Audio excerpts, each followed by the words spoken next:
So, we all know for a free-to-play game, Genshin has some pretty killer animations. Whether it's the characters' trailers, their attack animations, and even their idle animations, they're all full of a lot of detail. But it also should come to no surprise that not all the animations are made equal. So, I'm going to be starting a series where I rate every character based on their animations. So if you don't know me, I'm Rulaine, known as RulaineU on TikTok and Instagram. Most of my content consists of me copying the Genshin characters' attack animations or idle animations. I'm really putting my martial arts background to good use. So while I can't say I'm familiar with every type of martial arts, I can confidently say I'm probably the only person who has watched their animations frame by frame. So how the rating is going to work is that their normal attacks, elemental skill, elemental burst, and idle animation will all get their own individual scores. Normal attacks are going to be rated out of 30, elemental skills out of 20, and elemental bursts and idle animations out of 25. Then we do some quick maths addition with the calculator and get the character's final score out of 100. Normal attacks will be rated on 6 criteria. The first criteria is execution, where I'll be looking at the fluidity of movements. I'll be asking questions like, do the moves flow together? Are they choppy? Are they awkward in any way? Next is variability or uniqueness, where I look at any variations in the moves, and overall how interesting is it to watch and is it unique from other characters. The third is realism, where I'll be asking questions like, is it realistic, taking into account in-game logics and physics, and is there anything that breaks the reality of the game? Fourth is complexity, where I'll be looking at how simple or complex the moves are. Fifth is reference to personality and culture, where I'll be looking for any fun references to the character's personality or any real-world cultural references. And finally, coolness factor, which is the most subjective. It's just taking into account how cool I personally think it is. I'll only be looking at 4 criteria for elemental skills just because these animations do tend to be more simple. Elemental bursts, for a similar reason, are rated out of 5. I'll technically only be looking at 4 pieces of criteria for idle animations, but the reference to personality and culture gets 2 points, because I think it's in the idle animations where you can see more of the character's personality. Finally, the character will be put on the tier list depending on their final score. So the very first character I'll be rating is Cyno. By the way, I'm using the trial version of him because I did not pull for him. Even though I accidentally got his spear, not once, but twice. Please, I just wanted a pretty bow for Venti. The weapon banner always breaks my heart. Anyways, starting off with the normal attacks, let's take a look at execution. Cyno has some very balanced moves. Throughout his animation, you can see that he has a very stable and wide stance the entire time. His movements also look fast, but when you actually slow it down, you can see his animators took a lot of time to animate every single movement. When it is played at normal speed, however, it does start looking a little choppy. Because of that, I'm going to be knocking a score off for execution, giving him a 4 out of 5.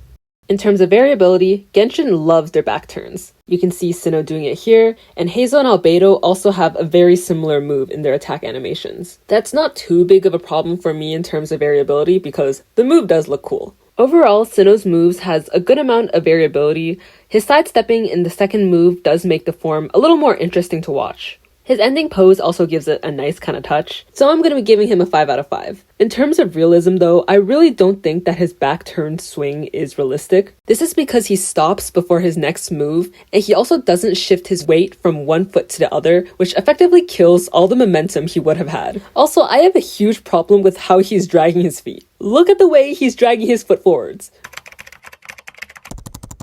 My guy's toes are exposed. Does he not get blisters from that? So I'm going to be giving him a 2 out of 5 for realism. Now in terms of complexity, all of Cyno's moves are relatively easy. It's just his turns that make everything look a little more complex. The hardest part is probably that he's only holding the pole arm with one hand the entire time, but still, it's not too difficult, so he's getting a 2 out of 5. I do think that Cyno's one-arm handling of his spear could be a reference to Tatib, which is an ancient Egyptian martial art involving a 4-foot stick that's easy to swing around and known for its speed. I know not everyone in these photos is holding it with one hand, but compared to the Chinese staff, Tatib staffs are half the length, just making it easier to swing around with one hand. But yeah, I think that's a really cool reference, so for that I'm giving it a 5 out of 5. For coolness factor, I did like his second move because it's an actual horse stance. His last pose was cool too, the rest was kinda meh. So he's getting a 2 out of 5 from me. This leaves Cyno a 20 out of 30 normal attack score. Now let's take a look at his elemental skill. I'm gonna kinda merge execution and realism into one category with this one, because the way that Cyno lands really makes me worry for his ankle. His feet are literally not flat on the ground. So this guy is getting blisters and twisting his ankle every other day.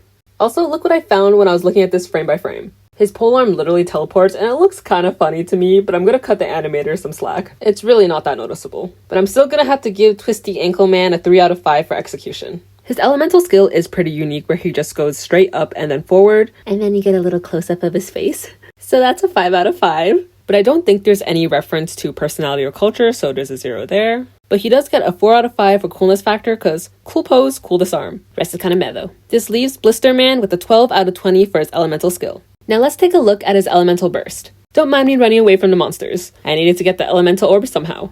In terms of execution, I do want to know how he's moving in place when he's transitioning from move 1 to move 2, but it's not really noticeable. I really like the spin, and I really like how you can see the heaviness of the claws shown in his stance. You can really see him bracing himself with his hips and legs. So he gets a 4.5 out of 5. He gets a 4 out of 5 for variability because he does have some high and medium stances. His 3D maneuver gear move really saved him here. I'm giving him a 4 out of 5 for complexity because his moves are relatively simple, but making it any more complex will just make the animation look way more muddled. Cyno's claws, covered in bandages with sacred text on it, is a great reference to Anubis, the Egyptian god of mummification. And a part of the mummification process was covering the body with bandages, with inscriptions and prayers on it. So no question, a 5 out of 5 here. He gets a 4 out of 5 for coolness factor because his red eyes are super cool, and his claws are also super cool. I do think he gets less cool as his burst progresses though. Overall, Cyno has a 22.5 out of 25 in the elemental burst category. Taking a look at his idle animations, Cyno gets a 5 out of 5 for execution because all his moves are super smooth. You can literally see how his body prepares for each move. He gets a 3 out of 5 for variability because it's cool how the force is going upwards in his first animation and downwards on the second, but it's not the most interesting to watch. If you look carefully, you'll notice that Cyno is actually rolling his spear on the back of his hand. Here's a video of me doing it.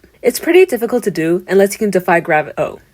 4 out of 5, if you can levitate, you can levitate. In terms of a reference to culture, I think that the eye might be a reference to the Eye of Horus, which is used to refer to funeral offerings, which relates to Anubis being the god of mummification, which relates to Cyno being related to Anubis. Although it could very well just be a reference to Raiden Shogun's eye. He gets a 7 out of 10 because personality-wise, I think it makes him look too cool, and him levitating reminds me of that one meme. This leaves him with a 19 out of 25 rating for idle animation. After adding up his scores, Cyno finishes with a 73.5, landing him in the B tier. His animations aren't bad per se, and there are some really great references to culture in his animations. However, I do think that his animations are a little mediocre compared to some other Genshin characters.